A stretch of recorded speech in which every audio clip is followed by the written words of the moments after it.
इसने कहा मेरी दोनों बहनों ने भगवान को बेटा बनाया, हम ऐसा करते हैं माँ जगदम्बा को पुत्री बनाते हैं, पुत्री के रूप में।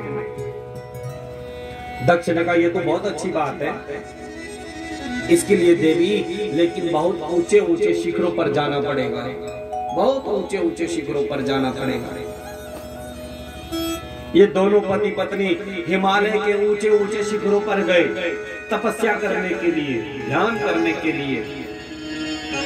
तब माँ भगवती दक्ष और प्रसूति के सामने प्रकट हुई, बोले जगदम्बा मैया।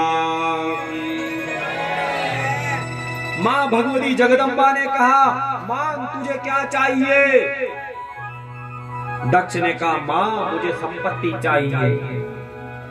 मां ने कहा तेरे पास इतनी संपत्ति होगी, तेरे पास तुझे पता ही नहीं चलेगा। दक्ष माने चालाक।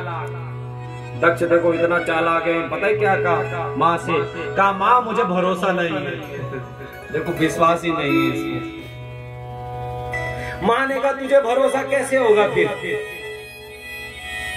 कहा मां मुझे तब भरोसा होगा जब तू मेरे घर में पुत्री बन करके आएगी। हाँ?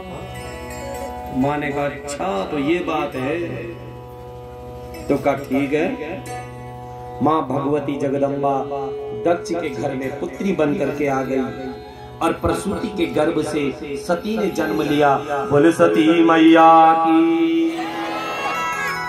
सती मैया ने जन्म लिया। अब सती धीरे धीरे बड़ी होने लगी। अब दक्ष के यहाँ अहंकार हो गया, क्योंकि स्वयं माँ जगदम्बा दक्ष के घर में जो आ गई, अहंकार हो गया, घमंड हो गया। अरे ओ दक्ष, अपनी पुत्री का विवाह किसके साथ करोगे? अरे नारायण के साथ करेंगे। और किसके साथ करेंगे? ब्रह्मा जी आए। ब्रह्मा जी ने कहा अरे ओ दक्ष, विवाह के मामले में तू नहीं चलेगा, विवाह के मामले में कोई नहीं चलेगा।